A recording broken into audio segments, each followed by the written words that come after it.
नमस्कार. स्वामीप्रसाद किचनमध्ये आपलं मनःपूर्वक स्वागत आहे. तर सध्या आषाढ महिना आहे.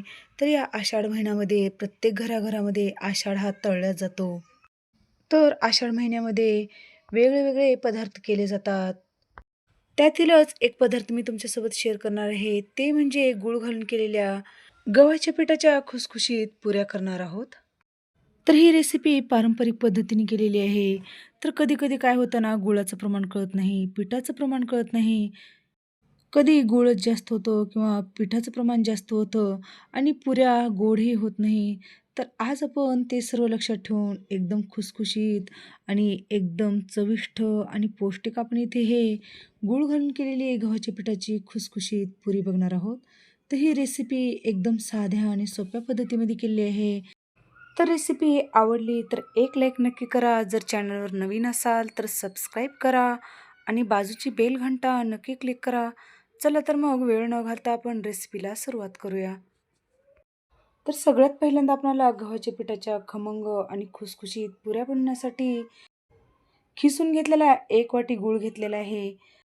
तर इथे 1 वाटी गूळ घेतलेला आहे. तर त्यासाठी आपल्याला या गुळामध्ये एक अर्धी वाटी किंवा पाऊण वाटी आपल्याला या गुळामध्ये पाणी घालून घ्यायचं आहे. तर हे पुऱ्या बनवण्यासाठी एकदम गुळाचं परफेक्ट प्रमाण आहे. तर या गुळामध्ये पाणी घालून आपल्याला अशा पद्धतीने एखाद्या पळीने आपल्याला हे गूळ विरघळवून घ्यायचं आहे.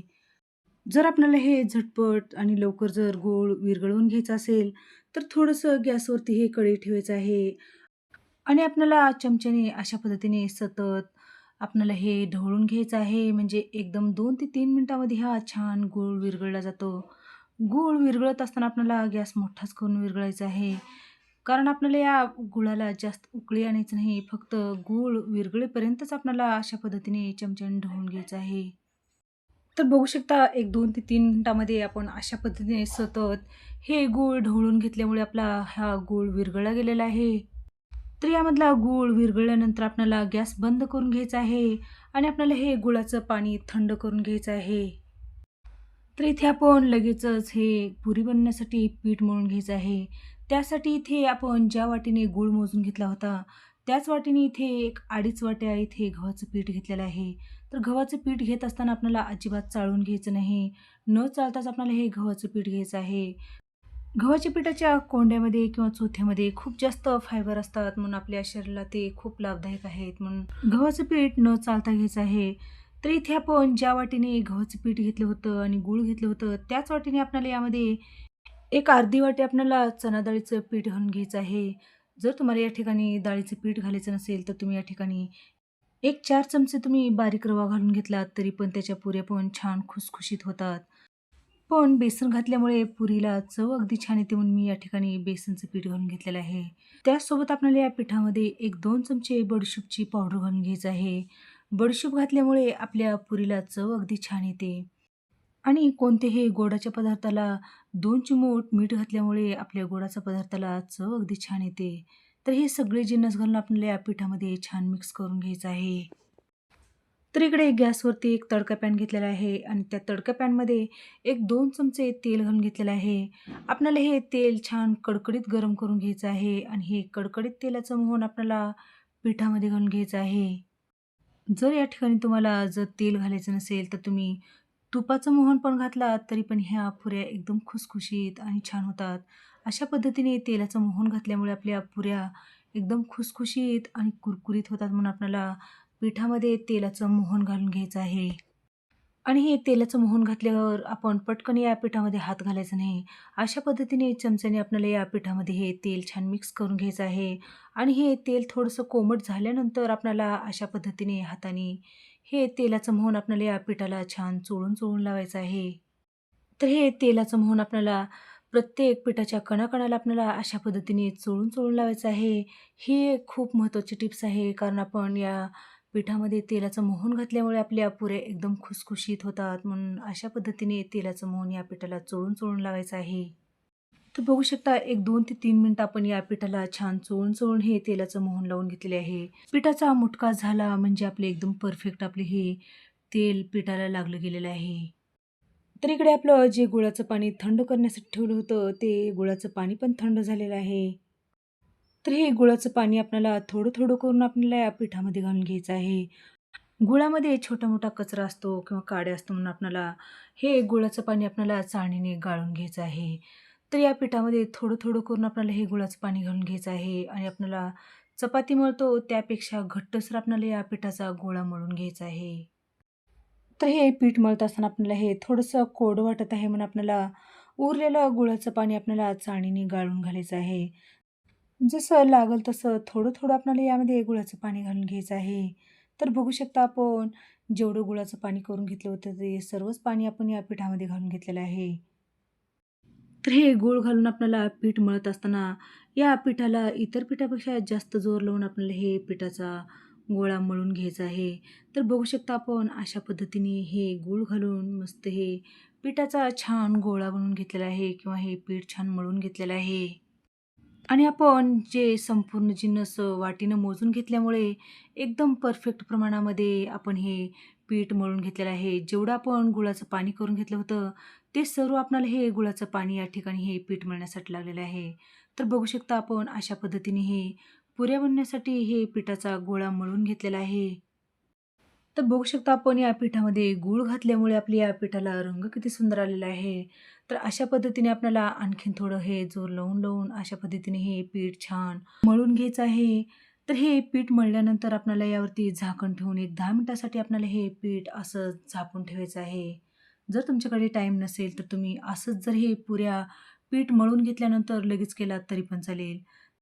तर इथे आपण एकसारखं हे पीठ छान मळून घेतलेलं आहे. तर या पिठाचे आपल्याला ज्या पद्धतीने चपातीचे किंवा पोळीचे गोळे बनवतो, त्याच पद्धतीने आपल्याला हे पिठाचे गोळे बनवून घ्यायचे आहेत.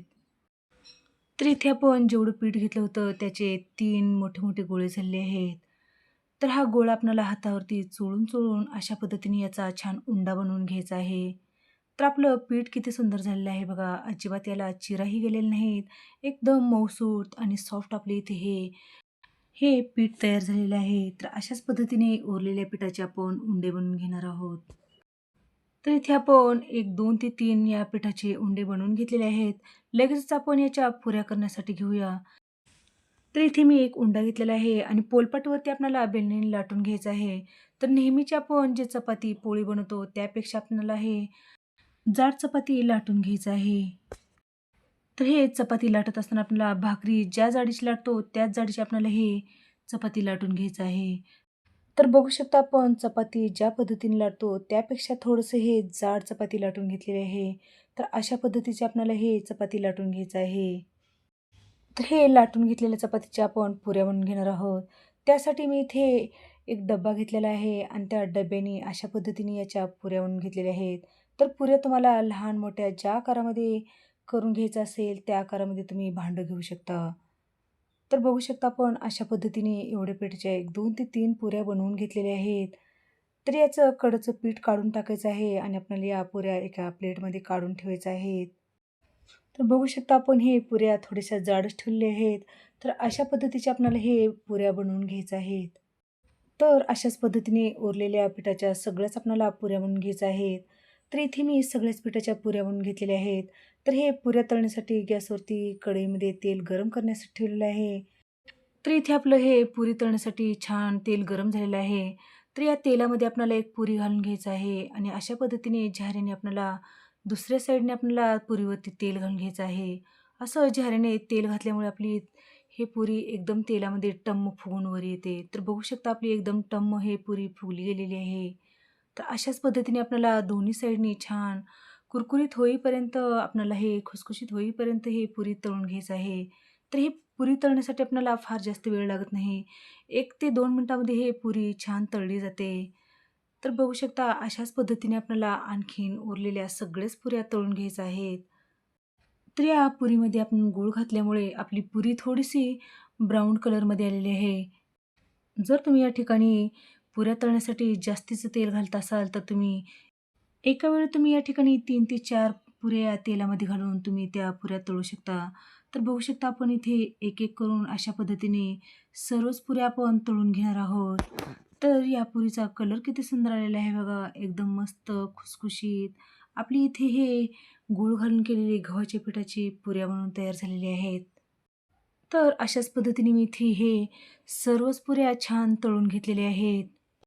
तर एरवी तुम्ही पुऱ्या अशा पद्धतीच्या करू ना करू, पण आषाढ महिन्यामध्ये प्रत्येकाच्या घराघरामध्ये हे गव्हाच्या पिठामध्ये गूळ घालून केलेल्या पुऱ्या केल्या जातात. तर ही एकदम पारंपरिक पद्धतीने केलेली ही रेसिपी आहे. तर तुम्ही नक्की करून बघा. जर रेसिपी आवडली तर एक लाईक नक्की करा. जर चॅनलवर नवीन असाल तर सबस्क्राईब करा आणि बाजूची बेल घंटा नक्की क्लिक करा. चला तर मग भेटू अशाच नवनवीन रेसिपीसोबत. धन्यवाद.